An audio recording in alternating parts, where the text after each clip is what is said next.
Ever wonder why you get that little pang of anxiety when a black cat darts in front of you? Or why you instinctively hunt for some wood to knock on after saying something a little too optimistic? These little rituals, they're everywhere, right? Just woven into our daily lives. But where do they actually come from?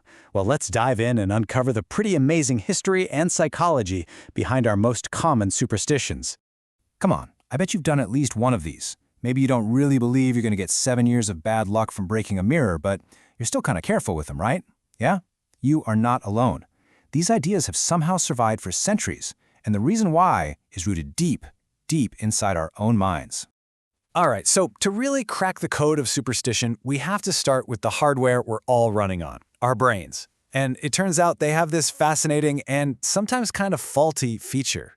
We are all born to be master pattern seekers, even when there's no real pattern there at all.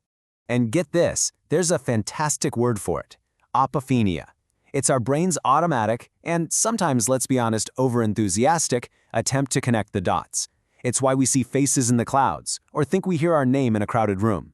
Our brain is just constantly trying to make sense of everything by drawing lines between events, whether they're actually related or not. You know, this wasn't a bug, it was a feature. For our ancestors living in a world of constant life-or-death uncertainty, this causal illusion was a huge survival tool. I mean, think about it. If doing a specific chant seemed to be followed by rain, or carrying a lucky rock seemed to keep predators away, that belief created a powerful sense of control.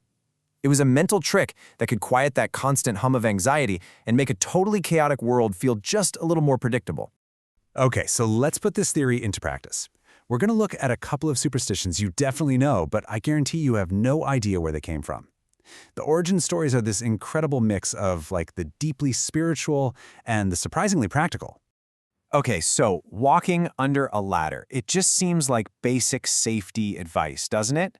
Well, its roots are way more mystical than that. In early Christianity, a ladder leaning against a wall formed a triangle, a shape that was a huge symbol for the Holy Trinity. So walking through that triangle, that was seen as blasphemous. You were desecrating a sacred symbol, which was believed to be an open invitation for evil. It wasn't about a bucket of paint falling on your head. It was about the far more terrifying idea of spiritual trespassing. Now, the whole thing with spelling salt is a perfect example of how a practical problem can morph into a supernatural ritual. Believe it or not, salt was once so valuable it was used as currency. In fact, the word salary comes from the Latin word for salt. So spilling it was a genuine financial loss. But then the folklore took over. The belief was that the devil was always hanging out over your left shoulder, just waiting for trouble. So to cancel out the bad luck of spilling your salary, you'd throw a pinch over your left shoulder to blind him. Simple as that. And what about the big one? Maybe the most famous superstition of them all. The one involving shattered glass and a whole lot of bad luck. For this one, we have to go all the way back to ancient Rome. You see, the Romans didn't just see a reflection in a mirror. They believed it held a piece of their actual soul. So breaking one wasn't just messy, it was a literal fracturing of your spirit. A pretty big deal. So where did the 7 years come in? Well, the Romans also happened to believe that the human body completely renewed itself every 7 years. So you just had to wait it out until your soul got a full biological reboot. It's just a brilliant example of how two totally separate beliefs can merge into one incredibly stubborn superstition. And the list just goes on and on. Knocking on wood?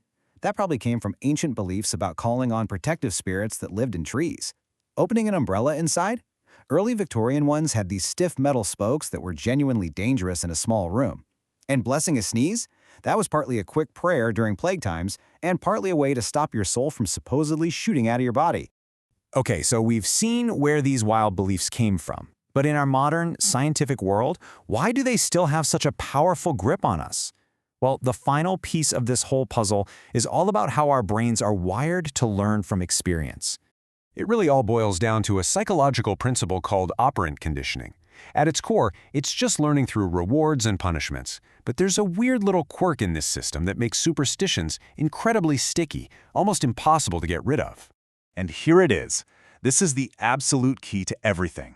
Our brains are hardwired to prioritize false positives over false negatives. What on earth does that mean?